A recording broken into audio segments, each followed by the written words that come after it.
Right. Yeah. So let's talk about the importance of the teams, because of course both players are not here alone.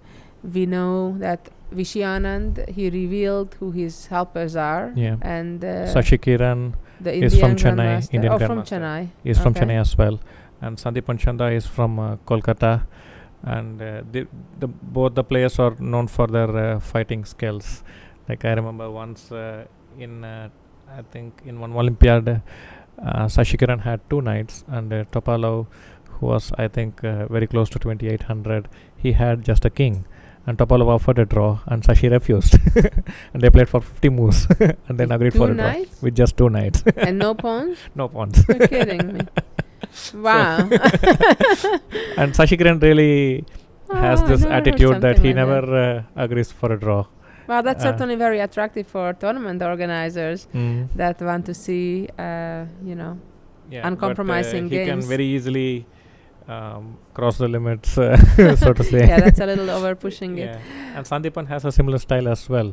And he is very creative in his openings, and he comes up with wild ideas. So I was really surprised that maybe Anand did not go for opening like Trompowski. Because he's the kind of player who can suggest such ideas. Yeah. But he of always course try to think different from how others but the approach the player game. himself has to be comfortable Yes. with the ideas, because he's the one that will have to continue after the opening and into the middle game. And if he's not comfortable, of course it's understandable that he cannot play his coach's or second style. He has to. And play in Sashi his Kiran own also has comfort. good technique. He's typical. I know his way of preparation when he was young, and he basically followed the popular Soviet method of preparation, which is to study end games and classics first, not rely too much on opening preparation when the player is young. And I remember Sashi Kiran used to open with B3 in many big tournaments, and he used to play like London system, Cole system, just to get out of theory. And he has studied all the classics, and he used to prepare with another grandmaster, Sundarajan Kidambi, from his young age. They both are same age, and these two are very strong in games. And Kidambi has a phenomenal memory. If you give a position like this, he would say, okay, Botvinnik, Capablanca, 1945, something like this.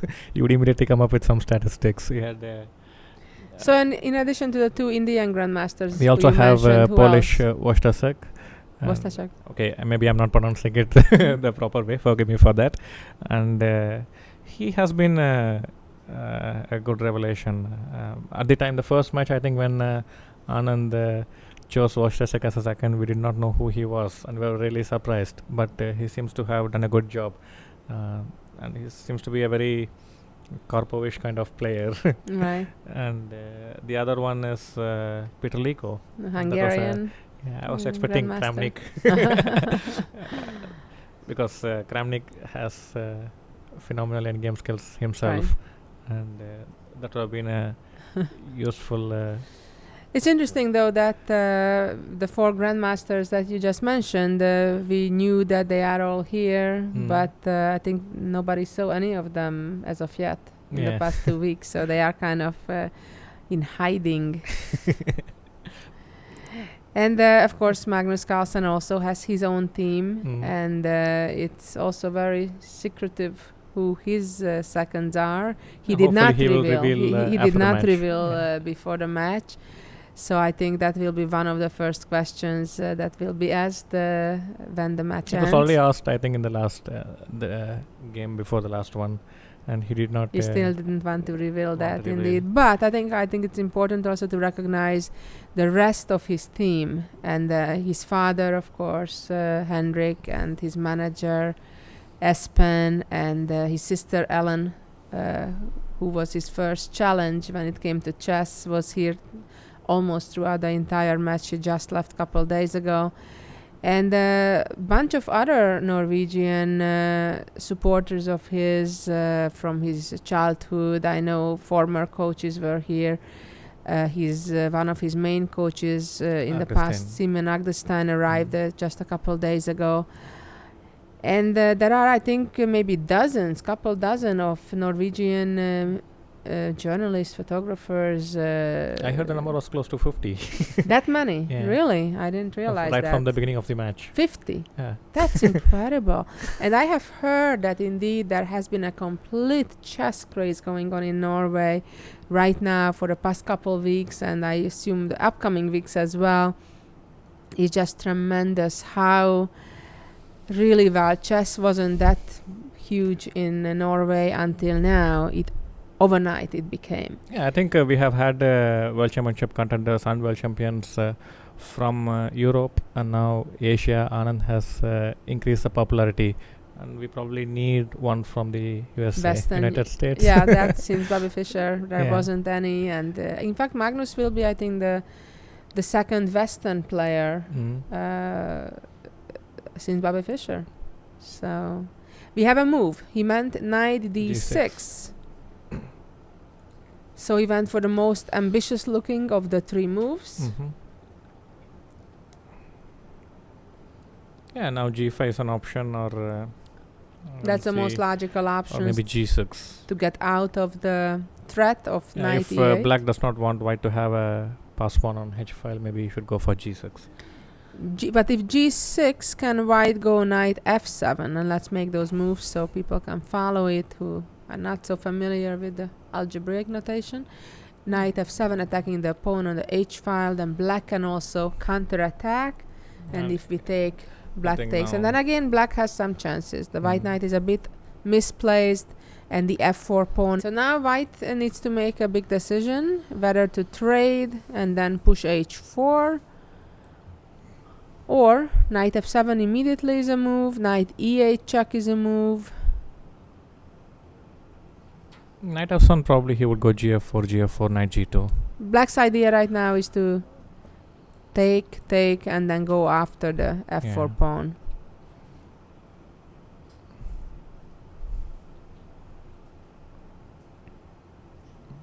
Well, the good news is the game didn't end as quickly as some people predicted. It's a full fight. They are fighting it all out till the last,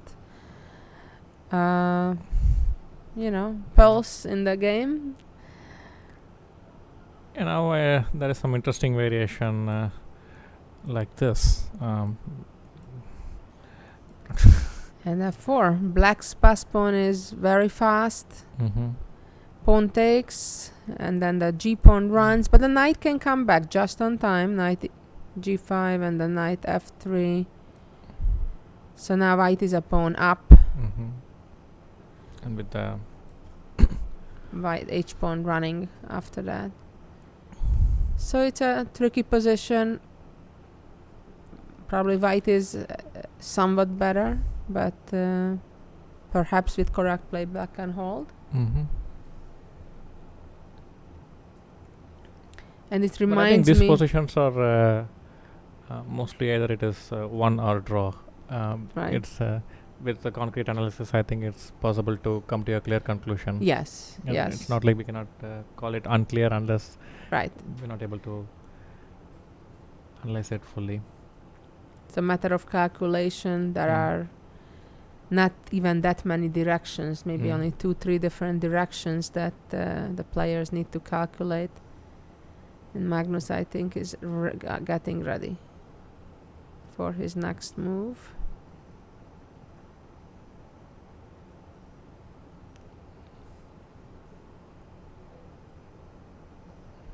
It's interesting that in this match there has been... Oh, and here we have a move. Knight e8 check. So now we expect the black king to go to attack the knight. Maybe he's just trying to repeat once. King d7, knight d6. Well, that's or an maybe option too. Well, the king... I don't know. If king d7... So does that actually force a draw?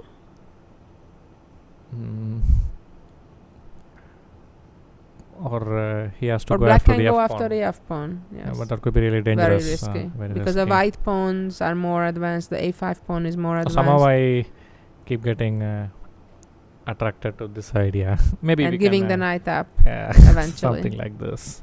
Maybe already. To play for a win, yeah? Yeah, but e5 is coming. Can I think that's pushing it. Yeah, too far.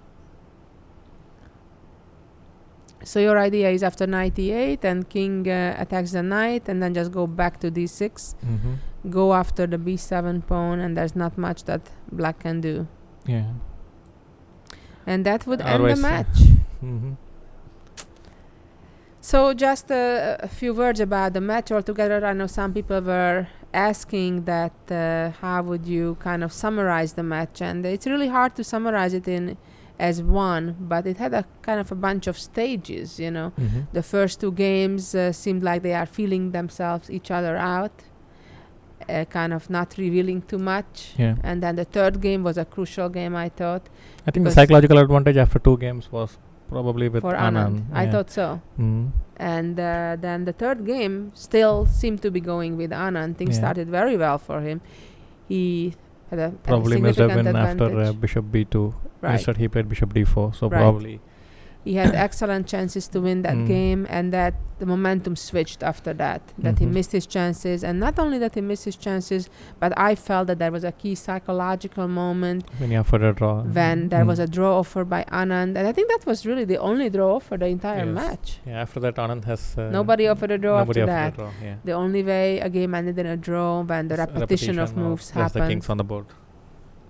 So in that third game, in that key moment, in a seemingly completely drawn position, Magnus Carlsen refused the draw offer and played on until the bitter end, until there was just the king and what was it, bishops? Queen and opposite color bishops. Opposite color bishops on the board.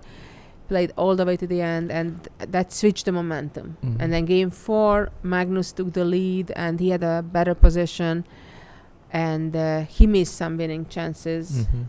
And then, of course, game 5 and 6 was a huge turning point in the entire match.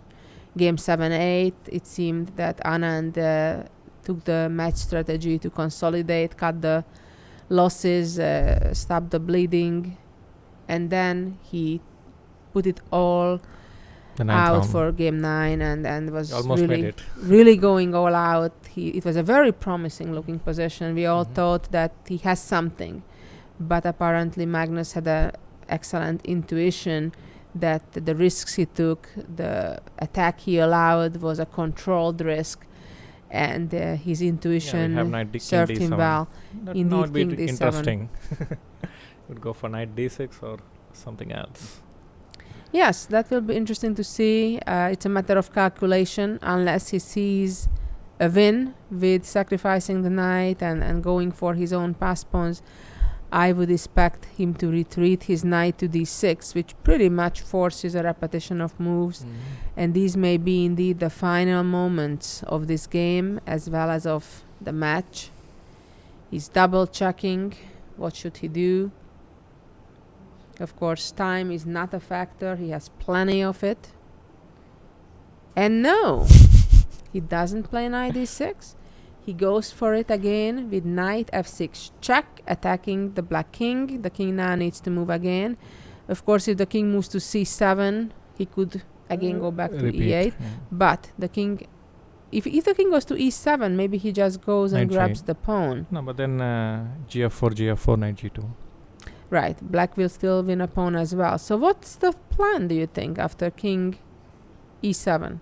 Maybe he will give a knight g8 check. And if king f7, maybe now you can give the... Then you take the pawn with a check, right? With a check. So let's show it on our board. So if king e7, the idea is to play knight g8.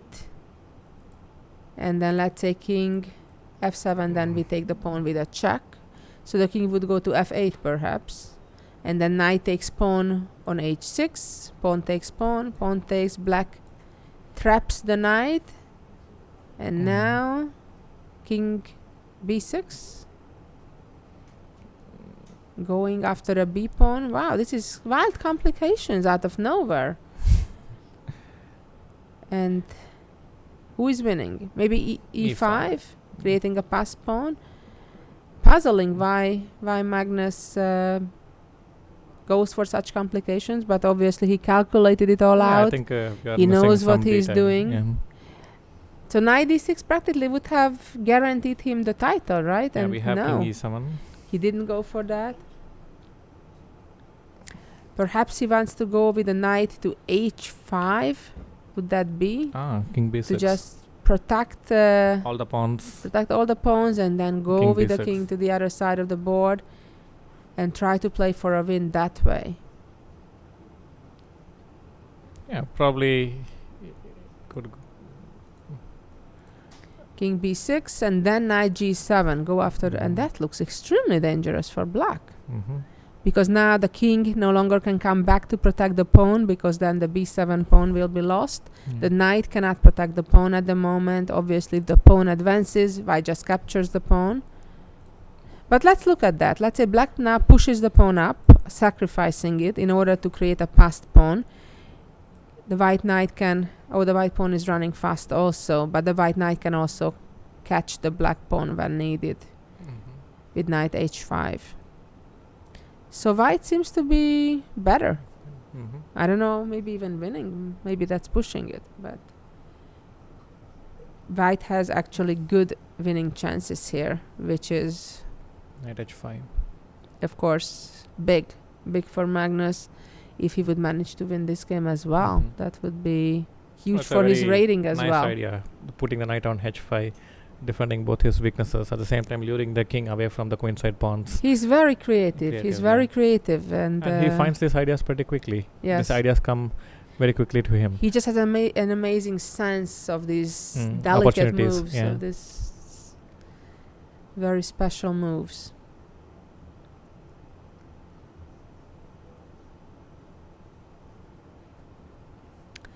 And you know, I know that some other champions told me before in the past that for them it's really important to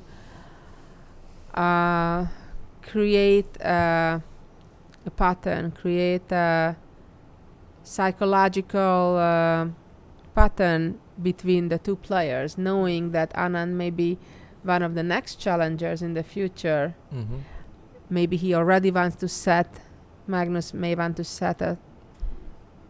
send a message or kind of show that how dangerous he really is and how much draw is not in his book.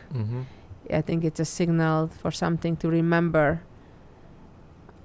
I know it's for very top players, great champions, they want to prepare already psychologically for the next game, not just for the game going on. I think more players would start studying endgame seriously from here on. Well, I think surely Magnus is proving how important endgames are in this match. And I don't really see how black can create counterplay for knight h5. It just seems to kill all the play on the king side, and the queen side seems to be wide open. Yes. Maybe he can try e5, but black immediately, you mean, after knight h5. I think well, defending with king d7. Huh? Well, immediately... No, knight h5, e5, f5, king e6. But then king b6. King b6. The pawn seems to be very quick. So Magnus is still thinking, double checking. It's important that even when you calculate some lines, you double check, sometimes triple check, making sure, especially when you have plenty of time on your clock, like Magnus says here. And it's a forced type of lines. It's very concrete. It's really important to double check because, as we know, there is no taking back in chess. When you make a move, that's it. You cannot change your mind. So you better think first before you move. I think there is one interesting idea, but it also doesn't work, I think. To sacrifice the knight and have all those pawns but there. The c pawn is too quick, I think. Too quick, yeah.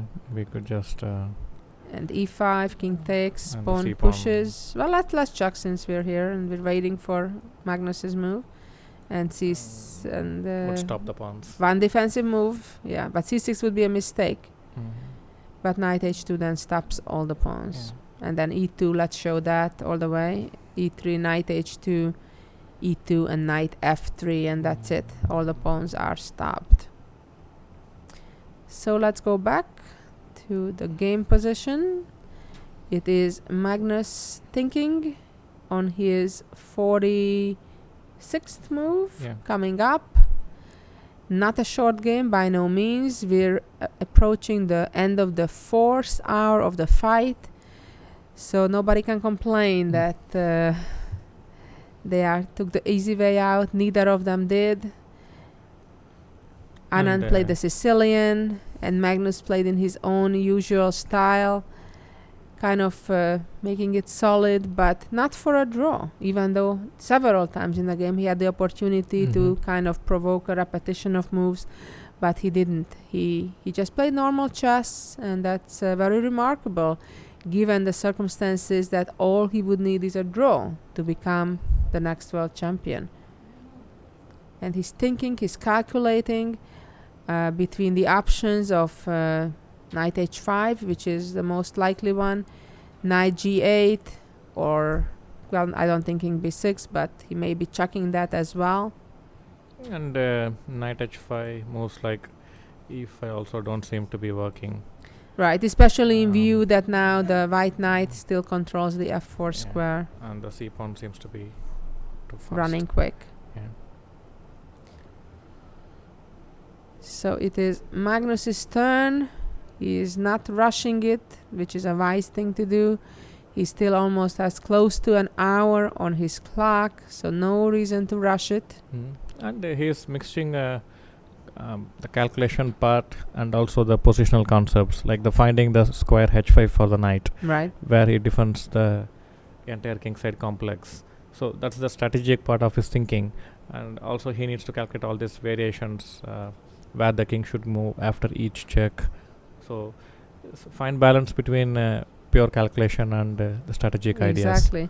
And actually oftentimes it's a good idea to use the strategical ideas to give you hints which direction to go.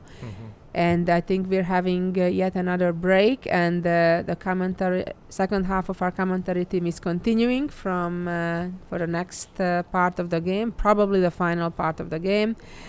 Please welcome back International Masters Tanya Sajdev and Lawrence Trent, and very exciting endgame.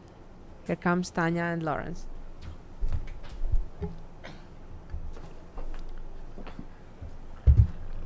Hello everybody once again. I didn't really think I'd be sitting back here for this game, but lo and behold, Magnus Carlsen, he likes to win. And it's amazing, Tanya, because only a few moves ago, after knight e8 check in this position on move 44, king d7, he could have repeated. He could have ended the match with knight d6. Vishy would have to come back, and that was another way just to end the match immediately with a draw. But no, he says, do you know what? I don't want to draw, I want to win. And Kasparov tweeted something very interesting earlier. He said that Carlsen wants to win like Fischer, not like Karpov. And what he means by that is, of course, Fischer was renowned for these trouncings of trying to win every game, whoever, whereas Karpov would have quite happily taken a draw here to become world champion. Right. But coming back to this repetition, I mean, if Magnus did not repeat the moves all those moves ago when the position was nothing, but now he actually seems to have something quite concrete, like looking at the position that we have already. So the position is now after king e7. So white's knight is attacked, and let's have a look at knight h5 here. Yeah, I believe that's the line Susan and Ramesh were Very looking interesting line. Knight h5. So the point is you just protect everything and then try and win this pawn. Right. So king f7 seems like an idea to try to trap this knight, no? Okay, so king f7. So you want to trap the knight, but... And king b6. I'm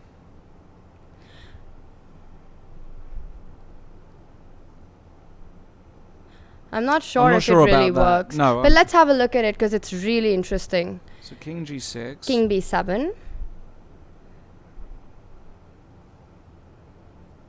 King b7. And c5. Wow. I mean, of course, if it doesn't work, it just doesn't work. Yeah. Yeah, I must take gf4.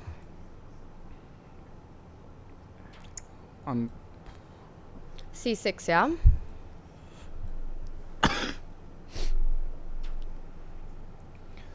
FE5. E6. You know E8 is a check, right? Yeah, but I take your pawn on E7. No, I'm going to play E6, you go F3. Yeah. Yeah, I go C7. F2. C7, you go F2. Yeah, No, then I go queen. and then I queen. So E6, F3, C7, F2, queen, queen. Okay, just 1 second. Because if I win this knight, so queen E8 check. Yep. If I win this knight, but I'm not sure because you go king G5. Anyway, no? King H4. But yeah, the point is... Yeah, I go queen D8 now. Oh my god, this is very interesting. So, But I don't think that's going to happen. Okay. I think it's an interesting... I won't be surprised if this happens. Because... I'm not convinced. Also, I've got... there was another idea around here that... Yeah. Sorry. Here, I was thinking about... Right. Here, I was thinking about taking. So HG5. Going here now. King G6. And now going here. Yeah, but FG4. Yep.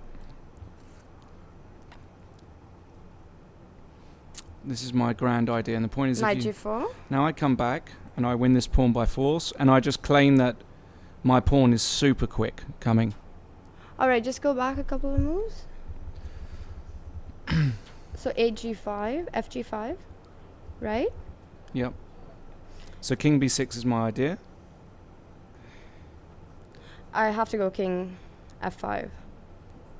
King g6, you mean? Yeah, sorry, king G6, G4. You can try e5 as well, but... No, I'm just wondering if king G6, G4, if I can go F4 here. Okay. So you take on B7. Yep. Very interesting. Do I have time for... But this might be winning after e5. This might be winning for black. Yeah, you have to be careful because... But it all depends, but I've also got... So let's try it, right? You can't play B4 right now. No, so if I go c5... E4. And if I try c6... Knight D5 and just E3. And your knight is really badly placed on H5.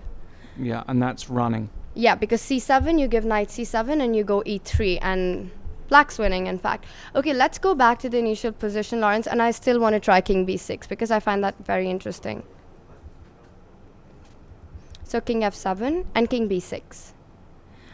I want to take on B7, C5. You take F4. And now you played E5, right? Mm-hmm. So E5. Just a moment.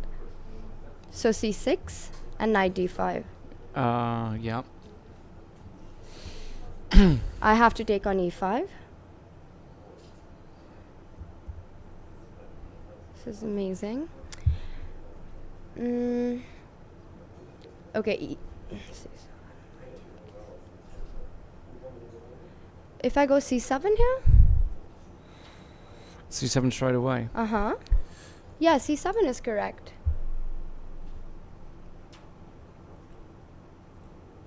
So you must take knight C7, yeah? And you're queening with the check. Right. And what is this? Is this... I don't know. Let's have a look. Well, obviously white's better, but it's one of those where, you know... I mean, if I just go queen E3, I think white is... No, queen E3, you can probably take on H. No, because I'm protecting A6. Yeah. It's only Maybe a pawn. it's not so clear. No, it's not clear. I don't think these positions are so clear and very difficult to evaluate.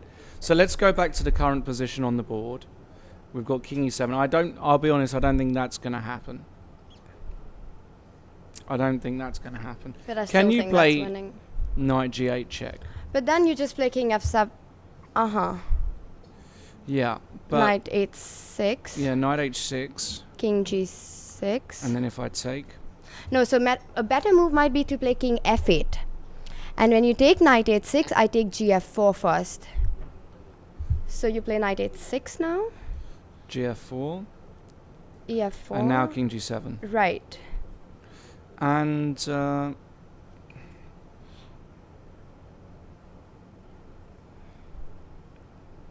even that position is unclear probably. I think Magnus in some position is going to go for this idea of giving this piece, entering with his king, and well, he's sort of forced to now that he's gone in for with knight f6, yeah. This variation. So he's got his knight. He's got knight g8 or knight h5, because f g5 you just play h g5, and well, there is this option of playing here, and knight. Yeah, but then the e pawn, you know, it'll be very Knight difficult for you to lead the h7. king. Okay. And if I go f4 or g4. Yeah, maybe f4. well, I'm just wondering whether. Oh, f. Yeah, I'm just wondering g3. what's going on in this position. It could be very tricky for white, because I'm just going to play e5, e4, and even my pawns are quite fast, yeah. For example, okay, you want to go king d4. I can always rush back as well. No, but I go g2 now, you go knight f3. Mm-hmm.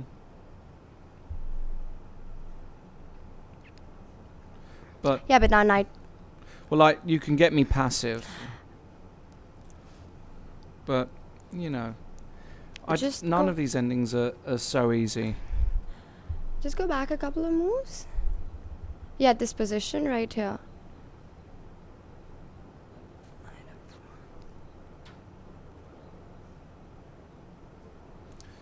Lots of possibilities, as you can see, people at home. Knight f1 here.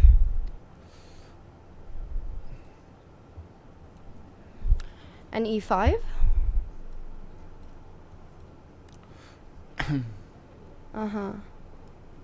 E4. And you want to play king f2 next.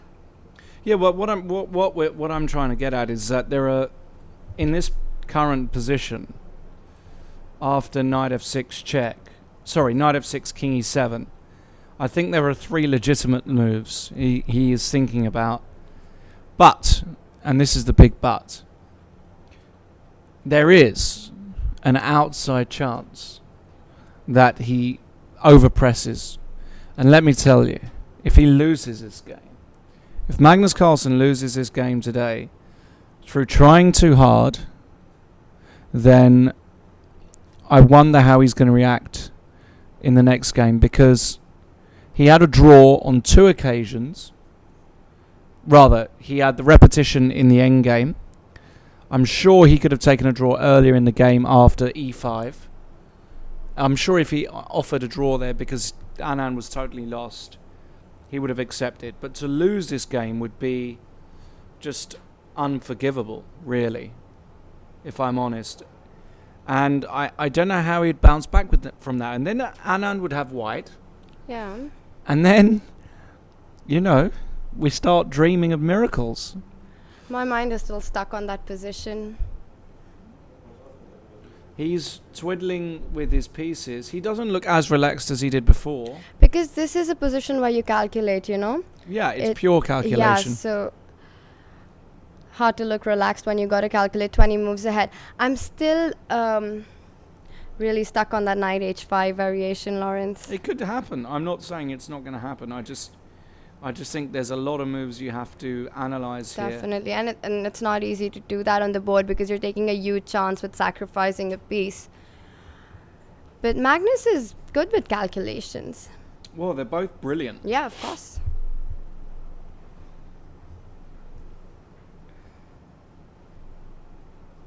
Magnus now, of course, he's down to 42 minutes. He's still a lot of time. He's still got a lot of time. He's got to be a bit wary, though, because they're only on move 45. So another 10, 20 minutes on this move, and suddenly...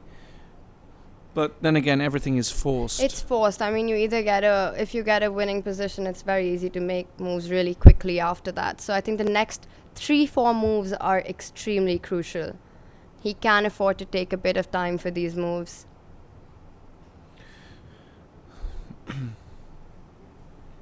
So, I heard, Tanya, that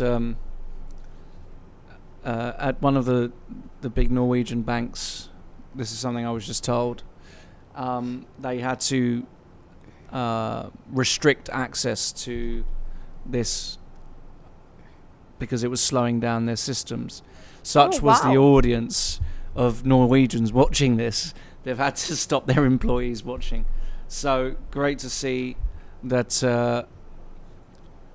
this is having such attention in Norway, and we are literally moments away from... In fact, in India as well, a lot of people have been leaving comments on our Facebook page and our Twitter page saying that they're secretly, while in office, watching the match.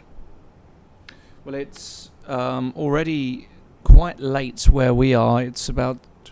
It's 7:15. 7:15, so most people... Things don't shut down in India that early. They do in Norway, let me tell you. Yeah, let me tell you, but they do in Norway. People work hard. But this is a very complicated... Now, if he were to lose this, I would be stunned. Because he has a draw to win the World Championship in hand. I mean, it's... Here you are. Here's the World Championship crown. You know, literally on a platter. Literally on a platter. And there's nothing you can do. You have to take it with black because... Someone in the press room made a very interesting remark about how even in the World Cup, for example, people would agree for a draw if they knew that they'd already won a game before and they were qualified to go to the next game. And this is the World Championship. And he still wants to play on. Unbelievable. But So then again, that's what makes him special. Yeah. Right? And it is actually in the spirit of the game, you know. I mean, if you... And that's quite a pose by Magnus. That's a real nice... seen that one That's before. a real nice pose. That's the... That's the Magnus? I think we need to get him a bed next time so he can really stretch out. The chairs they're using are, of course, customized chairs. Apparently very comfortable, clearly. Apparently very comfortable chairs that they both agreed on before the match. Mm-hmm. And all of the other little things that you don't see here.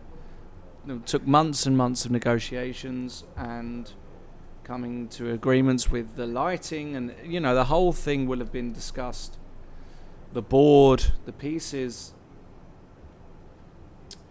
But he doesn't look too disturbed, Magnus. But he's literally just going through like a machine, the variations in his head. And it's very difficult to calculate all of them accurately.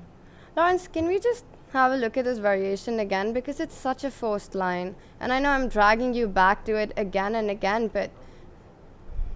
That's all. That's what I'm here for, Tanya. That's just what I do. Okay, so King F7 and King B6. Okay, let's stop and pause. Right. Is King B6 the only move?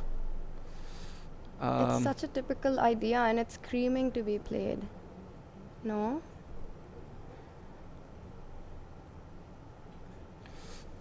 Because if King B6 works, then it's win by force from this position. So we should have a look at it. King B7. C5. Okay, there is... How silly is it to take this pawn? That's another thing we've got to look at. Looks like it's slow, right? Yeah, it looks slower than C5. Okay, so C5. E5. GF4 first, right? GF4, GF4, E5, E5, C6. C6. And D5. Knight D5. And now okay, I think it's the same thing. I take on E5, you go F4. I could play E6 or C7, same thing. Okay, E6. And C7 must be played. No, it's not the same thing. Remember. Yeah, maybe it's better to play C7 before. C7 looks better. Yes. So Knight C7, King C7. Queen. And we have this endgame. And now King H4. Okay, just a second now.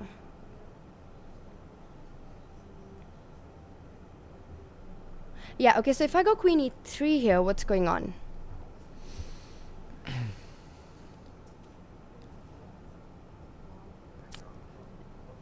What's the threat? Let's put I'm that. just attacking your 8-6 pawn. So Queen F7, check you. I can also just move this guy up the board, right?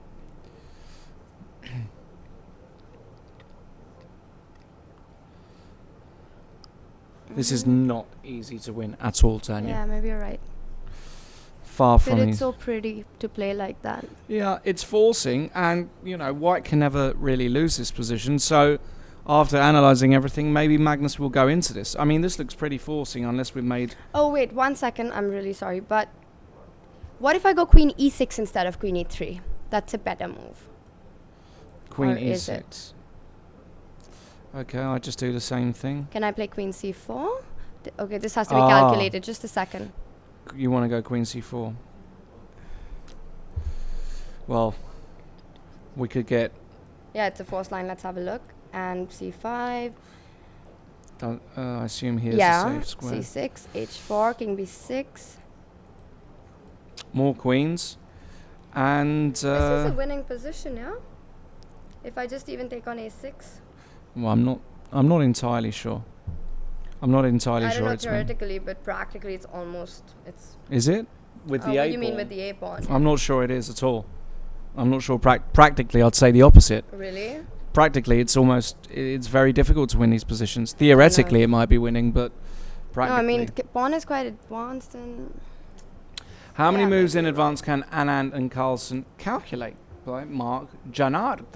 Well, Mark, I would say that easily 20 moves, sometimes more, and especially in endings like this. But you know what the big thing is here for me? Is that it's about tiredness as well. It's tiredness. Yeah, of course. And they've already been playing, close to 5 hours now. It's been Right. about 4.5 hours. And it's very, I mean, you have to stay focused and calculate pretty much till the end. And Well, look at this. oh, Knight G8 check has just been played nice. by Carlsen. So, unfortunately, Tanya, That we're didn't never going to happen. know about your variation. But Knight G8 check. So we were looking at King F8. King F8, Just to avoid Knight H6 with the check.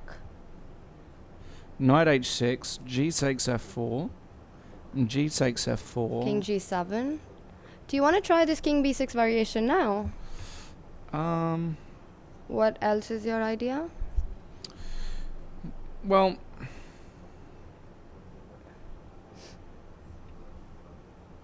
I'm not sure.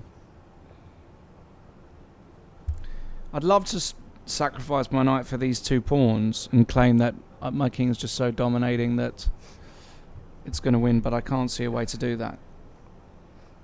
So, Also, if Knight G8, King F8, you obviously have the option of playing Knight F6 as well. And this is the other thing. I mean, I think he's probably just going to come back. Because now King B6 is a massive threat. yeah. And if King E7, you're just repeating moves. Right. So he went King. He F8. went King F8. And is Magnus going to risk it with Knight H6, or is he just going to come back to F6? What do you think?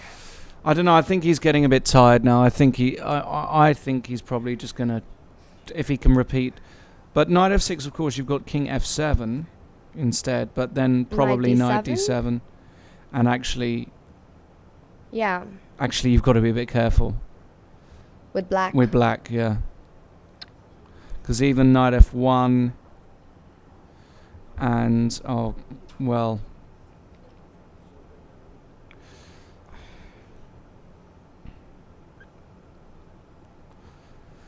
I don't know. King B6, Knight G3, King B7. If you take, I can play C5 and...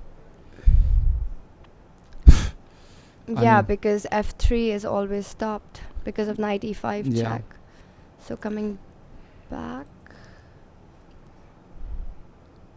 So, Knight F6, King F7, Knight D7, Knight F1, King B6. Takes. Now, if you play King E7 first, Can I play C5 anywhere? nice. No, you can't. Yeah, because you take on D7, Yeah. C6, and you've got this Knight E5, Knight E4, Knight D6 check. Right. So So that Queen doesn't work, unfortunately. and Black is wins. winning. So coming back. So he took. Yeah, without much thought. Wow. Is he gonna? Well, it might be all right. It might be all right, but he's risking. He's risking everything. So let's have a look at this. So GF4, King G7. I think white has to go king b6 now. I just don't see another What about King D4? Okay, but then you just go knight g2, yeah? Yeah, and then my idea is I'm going to take. And you prefer this over king b6 and winning the b7 pawn as well. So I take on f5. What are you doing? Okay, so he went, we've got to move. But in this position... The line with King B6. So he is going to play King G7 now, I mean. Yeah. Or can he play Knight G2 here? That is an alternative. I don't know if it's a good or a bad one. Well, Knight G2 maybe... A little slow because you go King B6. Right. Knight F4. Maybe you can just make moves on the board. King B6, Knight F4. And Knight... If you take Knight H3, for example, you just push with C5 and this is too quick. But you can still play King G7. But now... So if I go Knight F5... Alright. And do I have time to go B4, B5 or is it too much? Doesn't feel like it's it. too much. So, actually, this is absolutely critical. This is not the position. The king is still on F8. Oh, Knight G2. Yes. Well, I didn't want to do that. So black has an option to play Knight G2 or King G7 in this position. Well, I can go King D6. That was the other idea. In fact, we have a move, Lawrence, and Vishy did go King G7. Yeah, I mean, that's the critical move. Yeah. And now Magnus better be sure that what he's analysed is right. Otherwise, he's losing a piece. And look at this. He just takes Knight F5 immediately. That's just an incredible Immediately. move. And King B6 is going to happen next. King B6. Hold on a second. Knight F5. So he's giving up the knight. The point is that if you go Knight F5... White goes King B6 anyway. King B6. And you can't defend the pawn because Knight D6, C5. Runs into C5. And actually, you could get in a lot of trouble. I mean, you can play Knight E4, but I've got B4. Right. So EF5.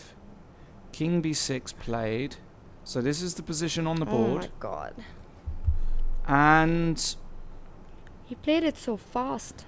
Well, the reason why he's played it like this is because now there's no obvious... Passed pawn for black. I mean, it's going to take a while to create it. He's played Knight G2. Which he has to go for this idea. And, Lawrence, this is a bit scary. So, King B7. Knight F4. Knight F4. And he must push. C5. Knight D5, probably. C6. What's going on? I don't understand. Let's have a look. I'm not sure what's going on, Lawrence, at all. Okay, this is the idea. He wants to push with B4. Yeah, okay. So we were having a look at a very similar position, actually. So Knight D3. B5. Or C5 after... No, not C5 because B4 was hanging. So he's taken Knight F4. So Knight F4 is on the board. And now C5 probably loses. Right. So I don't think he's going to play C5. I think his idea is to play B4. And he's just playing so quick. Oh, he just took the pawn on off. A6. Of course, that's... It's also... I suppose in the time it takes B4, B5 is two moves, and King takes... A6 and you move and you queen the A pawn, yeah? So now, ladies and gentlemen, White has got 3 connected passed pawns, but Black has got a fast pawn as well. Okay, so let's have a look. So if he goes Knight D3 now. Knight D3, and now I like... King B5? Yeah, that's the standard restricting move. So F4, I must... F4, A6, F3, A7, right. F2. And we queen at the same time. And White can never lose. Yeah, even if White doesn't have all these extra pawns, this position of queen and knight versus queen is a draw.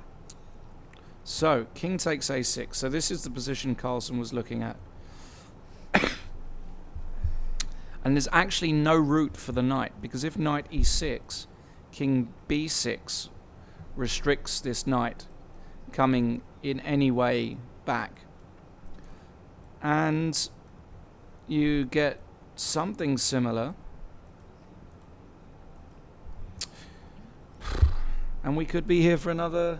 No, I mean, I think Magnus... I'm really surprised, because he's never winning this position with white. Yeah. So, are we missing something? No, I mean, it looks quite forced, all these moves. Well, so he played did go knight knight e6. e6. And now I expect... King b6, King b6 makes most sense. You have to be a little careful deciding the best square, but it's easy. And black must push with f4. Yeah. So f4, a6, f3. f3, a7, f2. They both make a queen. And... just some move like queen d5, yeah? Well, yeah, queen d5 looks like a move, but okay, black can win a pawn immediately. We do have a couple of moves on the board which are leading to exactly this position. Yeah, we'll leave this position on the board because this will happen. And, well, maybe Magnus will give a check on b7. What do you think? I'm not sure. Or maybe he's going to have a little think here. So, an incredible turn of events. Carlsen analysed. I have a feeling he missed something. Yeah, I mean, like, he realizes it. So he's playing really quick, and he moved the queen to the center of the board. So he's not. This h3 pawn is just... doesn't matter. So Vishy can... He'll probably go c5. For example, if you take queen h3... c5 to white protect can go this c5. pawn. And also, just to try to queen. And now he's looking up in the sky. I mean, he's not worried about losing this at all. Yeah, that would require a big blunder. Excuse me.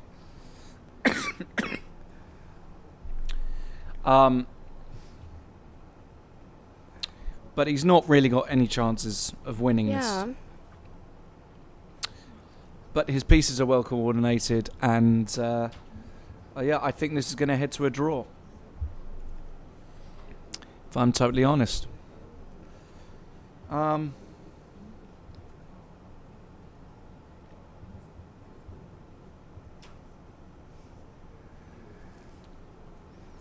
That is, of course, unless Vishy can somehow with queen and knight, but I just don't see it myself. Difficult.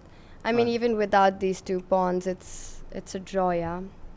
Yeah, I mean, I think there are certain positions where you can set some problems, but in this position... This is not one of those. And the black king is so exposed as well. The white king can be protected by its pawns. If by mistake the queens get exchanged, well, that would be disaster for black. But obviously that's not going to happen. So the position as it stands is the following. Move 57, queen d5 just played by Carlsen. And, you know, I think Vishy knows what's going on here. Do you think Carlsen is still playing for a win? And Vishy went queen e1. Okay, he didn't even take the knight. But that's a nice move because it controls b4. So I quite like that move in some way. And now there's also the threat of queen e3 check, picking up these pawns. Is c5 possible here? Let's have a look at this. So c5, Queen b4 and king c6, yeah? Yeah, king c6. What's going on here?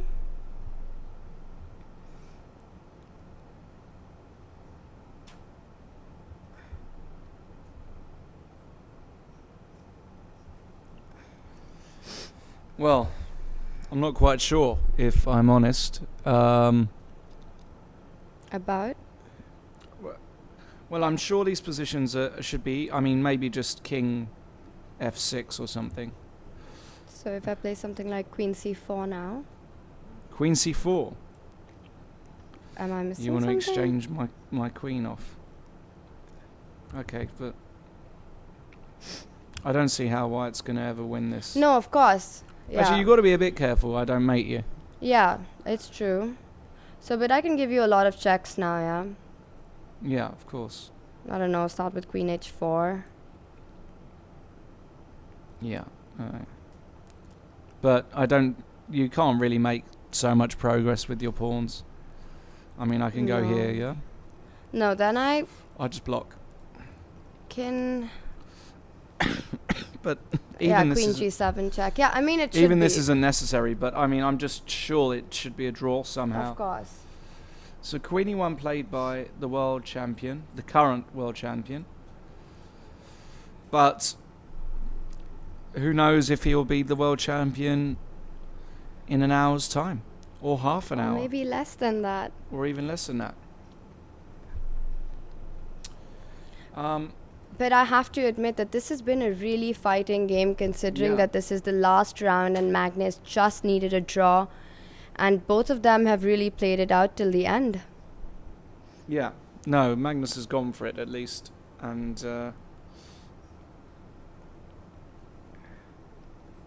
well, he's just trying to find the right way. I can see c5 being played. Yeah, you think? Yeah, I can see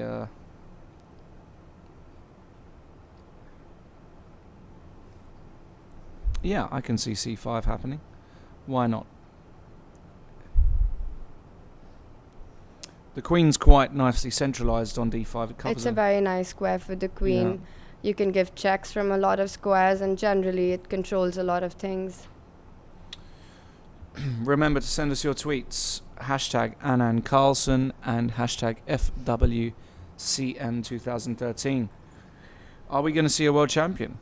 A new world champion within the next half an hour? Will it be 20 minutes? Will we not? Will Carlsen do the unthinkable and lose? Will he lose this position? Tell us what you think. Tell us what you think about Carlsen. Do you like him? Do you like his poses? Do you like his haircut? Anything you like. Well, send us your comments and we will endeavour to read them out. And Vishy, of course, is trying to find something to keep this match alive. Yeah, I think Magnus is going to go c5 here. Yeah, I think so as well. Because even though queen d6 sort of, you cover some squares, it just allows queen e3 check. Right. And I mean, even this might be possible. Knight d4. Yeah, and we're losing a pawn, right? But it doesn't matter even. Yeah, it doesn't even. But I think c5 does make sense, but Magnus Well- has not gone for it, and he's played queen d6, defending, covering the b4 square. So after queen e3 check, maybe there's a better square for the king.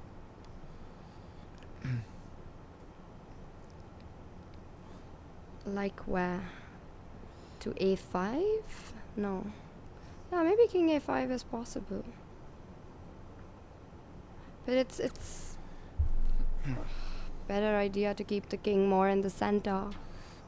What about king c6? Yeah, we were seeing knight d4. And now king d7? So your idea is to play queen e7 check Right. and just finish the game. But I have queen you have h3 check. Yeah. You have a check. Another check. Yeah. It's all, I don't know really what I'm doing with my king. That's the only problem I've got now with white. What to do with this king. You know, the queen and knight can sometimes cause some problems, but you know, I still believe it should somehow be a draw. And we're probably going to see that played out. So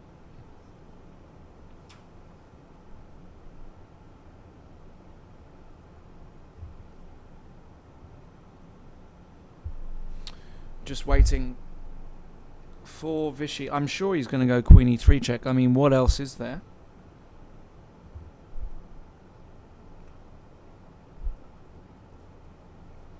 Vishy with 52 minutes, Magnus with 26 minutes. Of course, they get an additional 15 minutes. Right. After the 60th move. Right. And then they get 30 seconds bonus per move from move 61. So, theoretically, this game could go on for a long time, but I just don't think it is. But Vishy may think, you know what, if I got to Queen, Knight and King versus Queen and King, Magnus made me suffer. Magnus could have returned the favour. Yeah, he's going to return the favour. He's just going to make Magnus play on. Vishy could never lose. And Magnus would have to just not blunder. But that's easier said than done. So I think that's what I'd do as Vishy.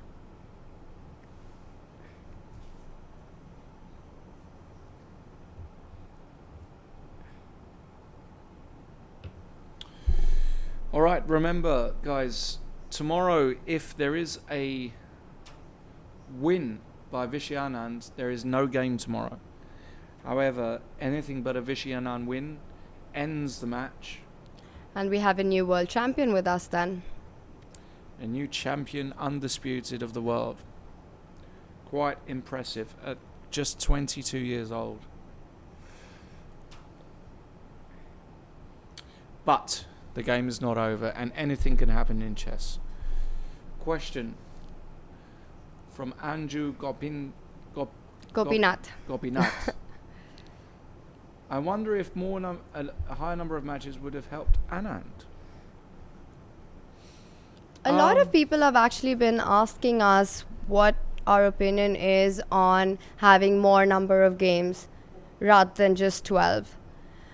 I do believe that, I mean, from a pure chess point of view, maybe having, say, 18 games or 15 games could be better. But then, just to keep, the interest alive, I mean, 12 is a fair number as well. It's long enough. And then the more games you have, I feel like people, to keep their interest going in the match and to keep it more decisive. I feel 12 is a good number, but that's my opinion. Earlier, we used to have such long world championships, which used to go on for months and sometimes without a decisive result. That just wouldn't work in today's time and age. Yeah, I think the thing is that, people have got shorter attention spans nowadays. And 12 it's good for the new generation. Right. We've had a move, and the move we expected. So that's good. Queen e3 check, move 58.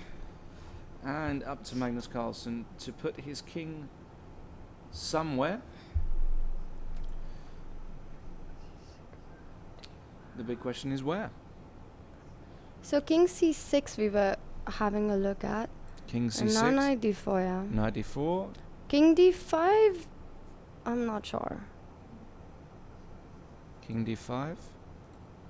Oh no, king d5. That's the move. Of course, that's the idea. So Vishy did go knight. I don't. No. This couldn't. Magnus went king a6, in fact. Ah. So. You have a compliment, Lawrence. I know you'd love to read it.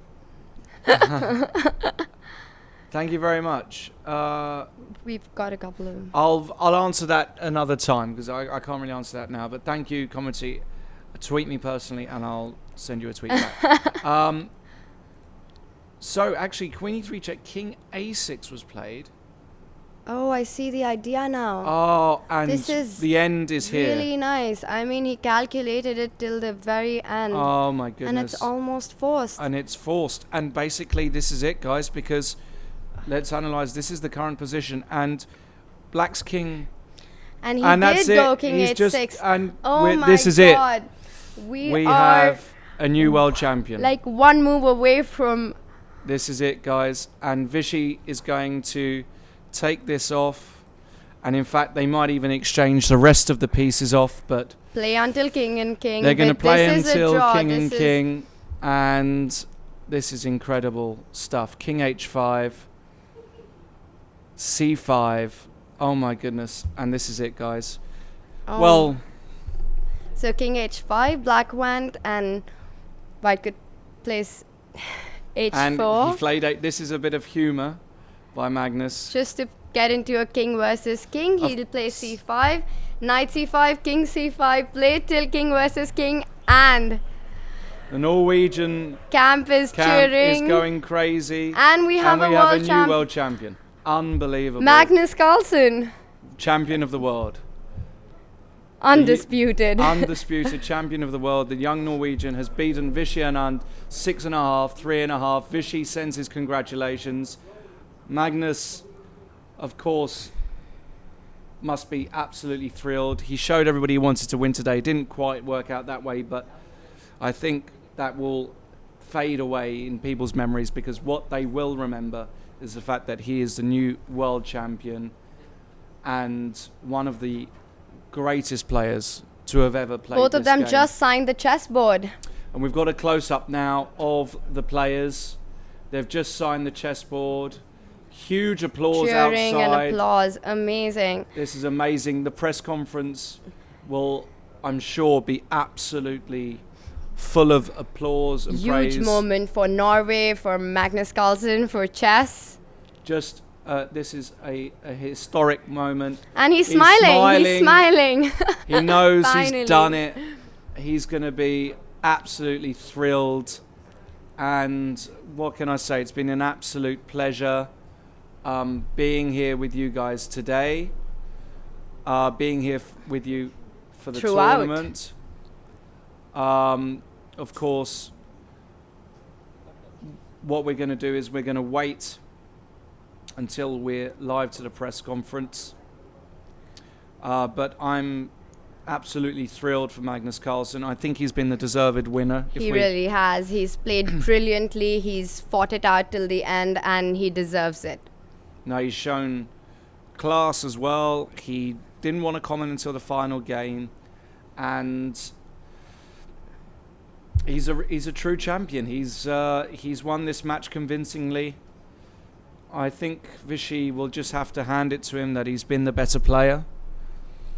Vishy, unfortunately, didn't show his best chess that we've seen over the years, but as is in sports, you know, things change, people at the top change, and this is just a historic moment. Magnus Carlsen is the new champion of the world. Carlsen's era. Some call it. Norway, I'm sure, will be going crazy. And I think they're now just gearing up for the press conference. Well played by Vishy, though, because he gave it a real shot in that last game. He did. Both these games he tried. And we have Vishy. Vishy is now sat down at the press conference, and we're going to wait for the new champion of the world to join us. Anastasia Karlovic there. The FIDE press officer. Talking to Vishy, and I think we're going to hand over, as soon as we see Magnus in the screen, we are going to hand over to the conference. They're just organising things. We can see Aruna there, Vishy's wife, been his rock for many, many years. That's one of Vishy's managers, Eric, as well. And I'm sure we'll hear a huge scream. And Vishy, well, I'm sure he's sad in many ways, but he's had a great time as world champion. Yes, a great career, and he knows that. Many years. And Vishy getting up there, so I think maybe we're just having, perhaps we're just going to have Magnus up front. I'm not quite sure. Okay, Vishy's back. Just waiting to see how this is all going to work out. Of course, a very special moment here, and we're going to go straight there and hear from Nastya. If you have questions to Viswanthan Anand, please ask the questions now. And first, I would like to ask him to give general attitude about this match, his general conclusion. Can you say some words, please, about what happened? Please, let's be quiet. Thank you very much. Yes, it's working. Okay. Well, I think today was a kind of microcosm of the match. I was just trying to keep playing, and then at some point started to make mistakes. I simply blundered queen g5. I saw the same tactic for queen c5, but I just put the queen on g5 instead, and the same e5 happened. And I simply don't know the evaluation after that. This knight ending is very dangerous, but as for the match in general, well, it's clear that he dominated. At the start of the match, I thought my chances depended on my ability to, last long games without making a lot of mistakes. This year, I've had a lot of problems with mistakes creeping into my play. And I kind of tried to pay some attention to that. But in the end, it was in vain, because the way I lost the fifth game is exactly the way I thought I could not afford to lose. Just a fine position in the opening, then slowly slip, and so on. And the fifth game was a heavy blow, because I really hoped to not be afraid of him in long games, but simply to try and match him. But this was not to be. And after that, well, it kind of just got worse and worse. Yesterday, at least, was a nice game. Today, again, I guess when it rains, it pours. So anyway, I think it's fair enough to just congratulate him. My mistakes didn't happen by themselves. Clearly, he managed to provoke them, and full credit to him. Yeah, thank you very much for your comments. And Magnus Carlsen just joined us, and I would like to congratulate him also on his victory. It's an important moment in history of chess. We have new world champion. And so can we please finish with questions to Viswanthan Anand? So please, any questions? Let's please go to 3-4 questions.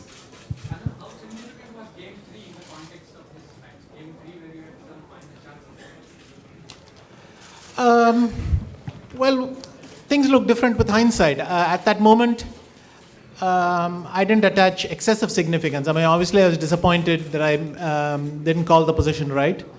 But even so, I think it's only one moment when I can take on b2. The other moment, I don't think was really serious. But it was a little bit disappointing then. But with hindsight, yeah, you can exaggerate anything. But I simply don't know. As far as I'm concerned, game 5 is when it really started to go wrong. I really got a break in game 4, and then to ruin it just right after that was tough. Anand, would you have chosen a better successor than Magnus here? I didn't choose him. Any other question, please?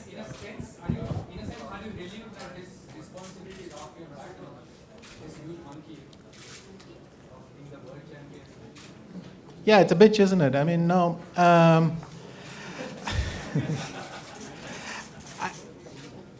I don't know how to answer this question.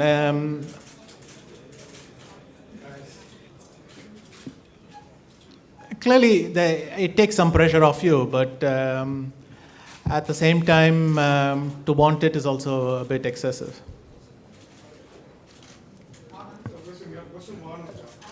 Yes. Are you now also mindset? Are you mentally prepared now to play the candidate and again with Carlsen again?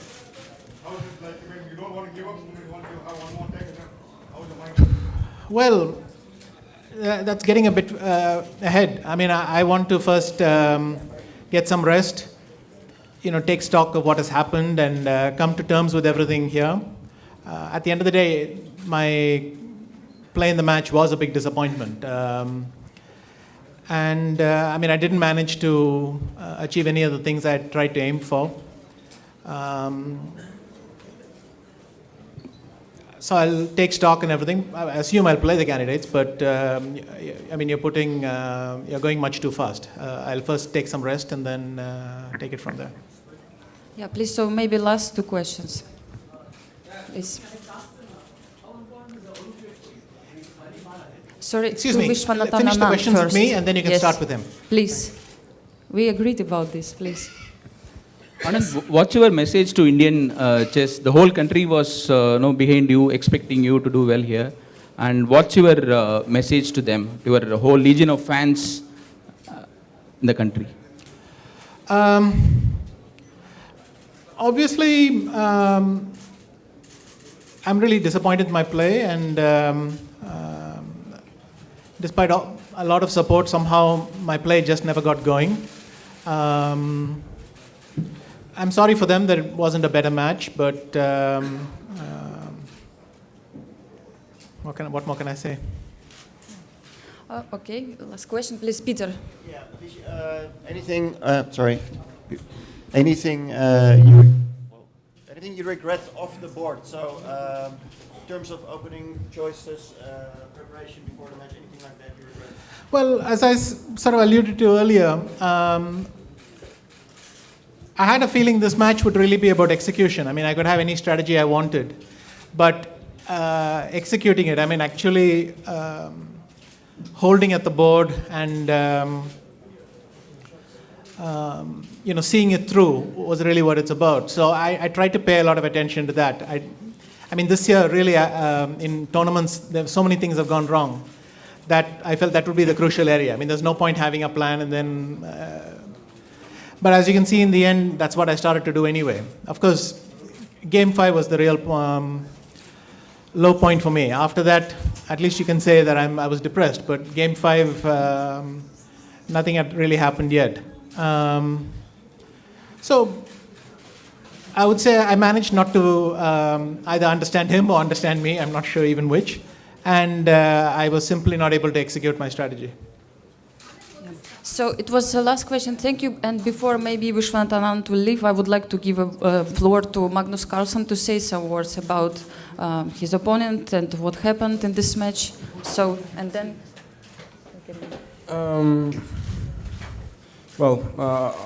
Of course, I mean, Vish has been the world champion for so long, one of the greatest of all time, and I'm honored to have played the match with him, and of course very, very happy to have got the better of him. So I really hope he'll be back in the candidates. Okay, thank you very much for all comments. Thank you.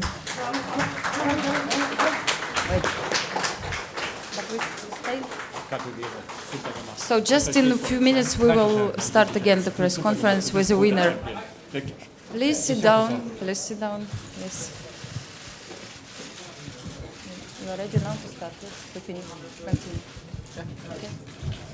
So, once again, congratulations on your victory.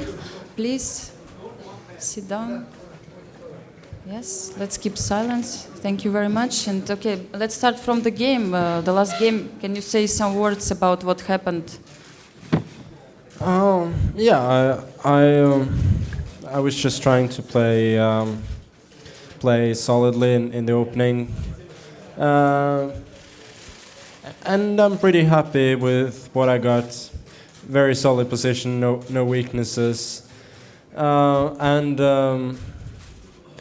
as the game went on, he started to drift a bit.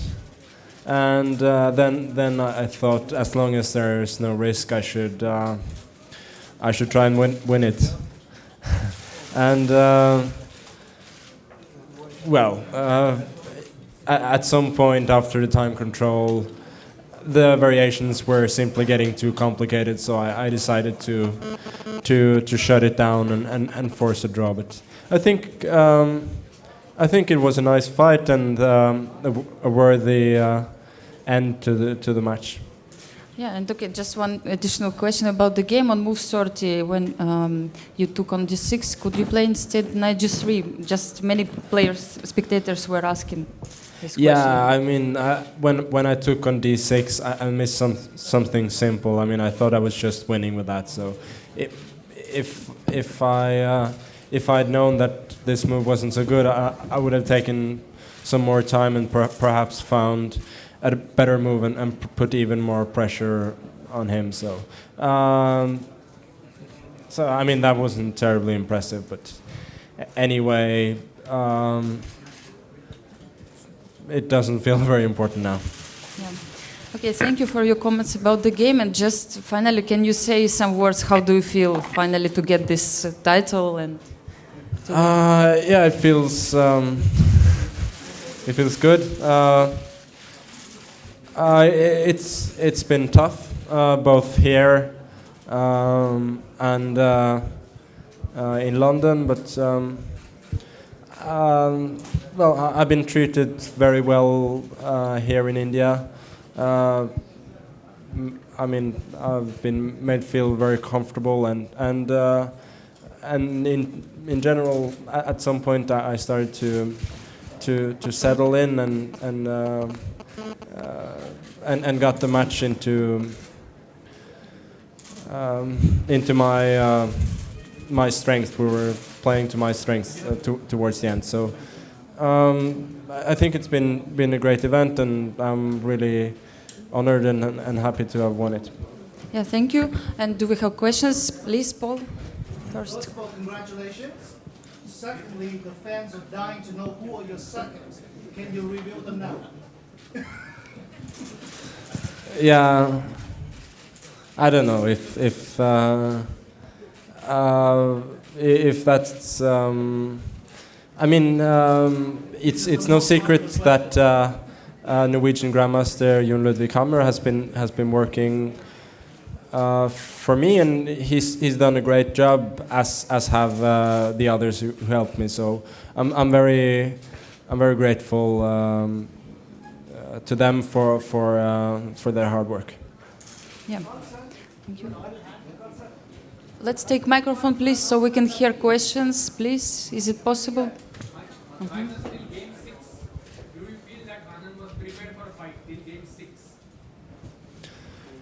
Yeah, I think. I mean, as he explained himself, he knew that there were going to be fighting games, and well, basically, just game 4 gave me a very good feeling. I thought it was a really good fighting game, and although I didn't manage to win it, I felt that I seized the initiative in the match, and that he was just as nervous and vulnerable as I was. Young Carlsen, you are having your birthday party on November 30th, this month, end, your birthday party. Where you wish to celebrate, in India or Norway? Your birthday party. Why don't you celebrate here? I don't know. I mean, it hasn't been much on my mind lately. So, I mean, we'll see. Okay, Yeah, please, congrats. Please. Chess is a very niche game. Are you going to try and broaden its appeal? You're already doing that in your own way. Can I just repeat the question? Chess is a very niche game. It probably, in my own case, it probably just 90% of our audience don't even understand it. Do you think someone like you, who's young and dynamic, can change that? Can do something to broaden the appeal of the game? Well, I think we're seeing some signs of that in Norway. I mean, the match was shown on television, and I know a lot of people who don't play chess found it very interesting to follow, and that's absolutely wonderful. So I really hope that this can have some positive effect for chess, both in Norway and worldwide. Magnus, Magnus, do you have a... One by one, please. Which was the most turning point of this championship according to you? Main turning point according to you? Yeah, I think game 3, game 4. That's the key.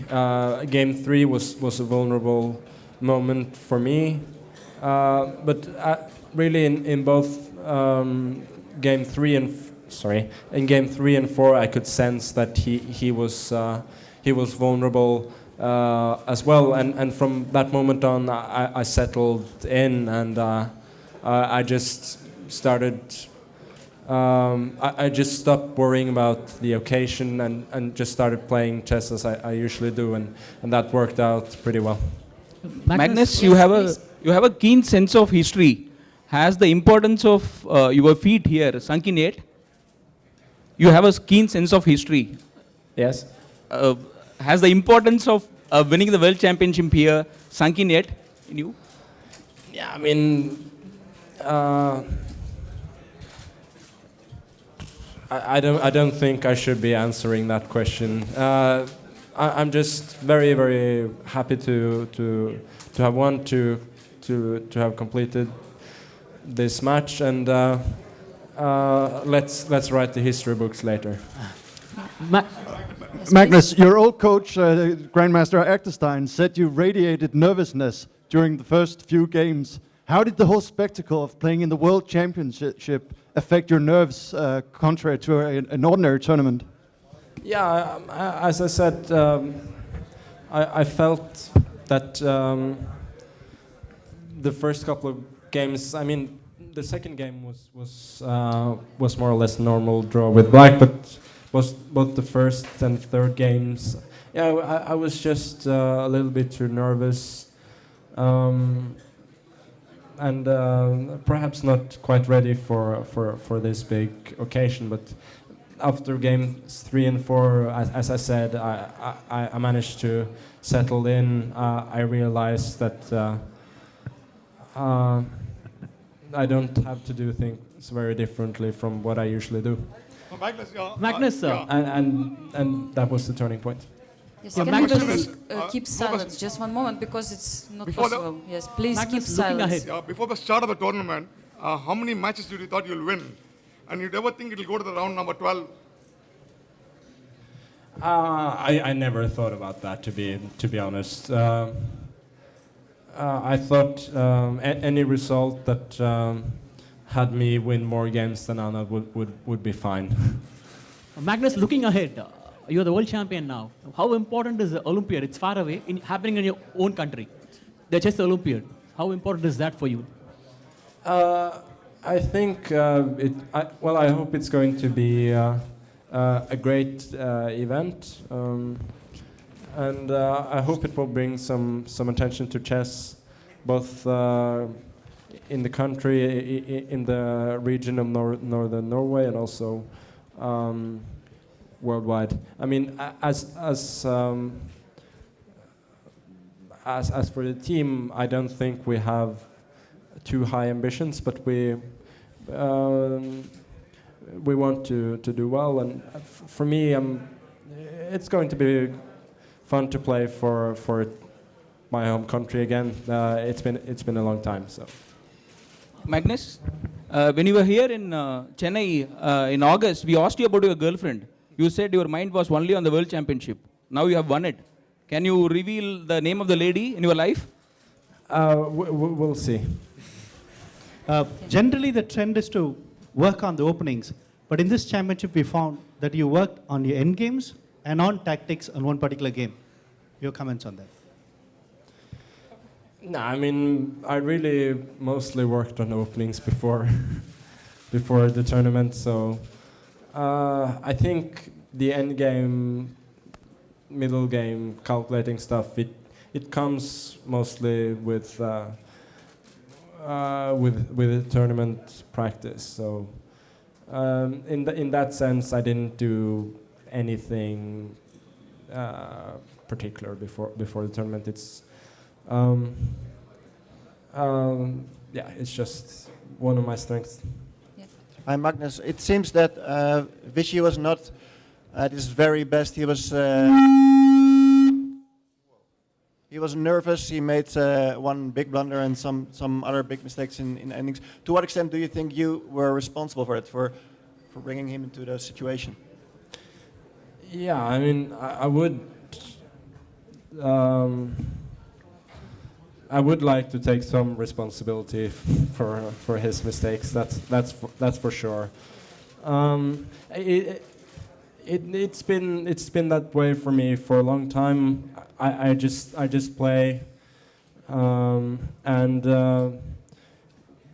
I mean people crack under pressure, even in world championships. That's what the history shows. You just have to keep on pushing, and eventually, usually things go right. So obviously, I mean the blunders that he made are each of them are of course unusual in that in the sense that those aren't mistakes he usually makes, but I think it really has to do with being put under pressure, and I mean that's really all I wanted to do in this match, make him sit at the board and play for a long time. How much was this battle on the board and off the board?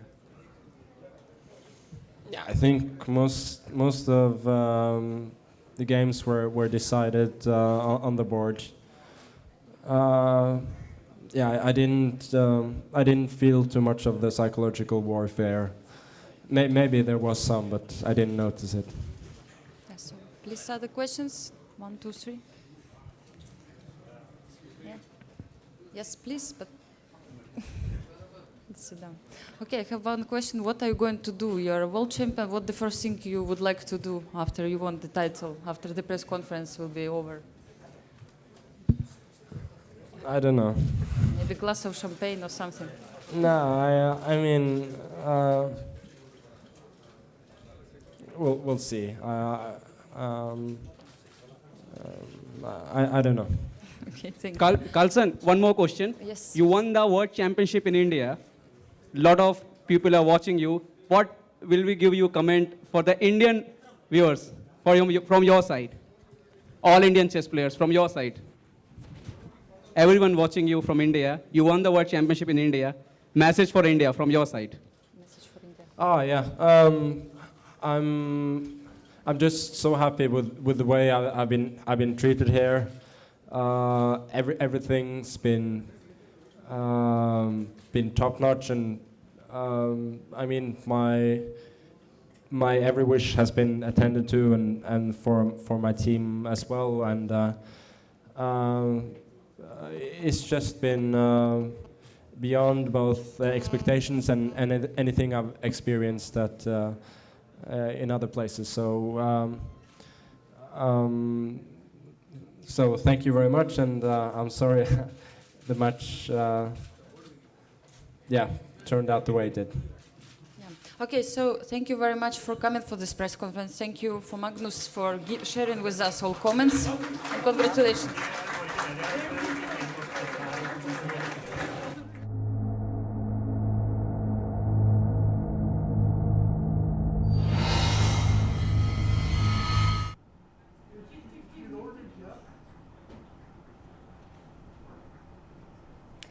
Welcome, this is the commentary team back. The match is over. What a tremendous 2 weeks that we have. How much excitement. Unbelievable stuff, yeah. What do you think, Lawrence? Well, I mean, it's been an absolute pleasure being here, being able to work with you guys. We're witnessing history. We're witnessing a new generation coming to sit on the top of this game, and it's just been amazing being here. So I'm thrilled. I think having Magnus on top is going to actually take chess to a whole new level, and this has been absolutely amazing, and I personally want to thank everybody out there for their support, their feedback, just everything, and working here has been a wonderful experience. Yeah, as for me, I'm little sad that Anand could not retain his title, but all credit goes to Carlsen for having kept the pressure till the end and winning the title. He has deservedly become the world champion, and I hope we will see Carlsen scaling new heights in future. Good luck to him. Well, indeed, we had a very fascinating match, especially the last 2 games were really fascinating. The very last game went literally down to king against king, as it should be in undecided games with a draw. The final score is 6.5 to 3.5, and we do have a new world chess champion in the Norwegian Magnus Carlsen. On behalf of our commentary team, with Lawrence, Tanya, Ramesh and myself, I would like to thank you all for watching us. Thank you all for following this historic match. It's been a pleasure, and we'll miss it. Yeah, definitely. And until the next big match that's coming up. Thank you, everyone. Bye-bye. Thanks, bye. Bye. You should wait.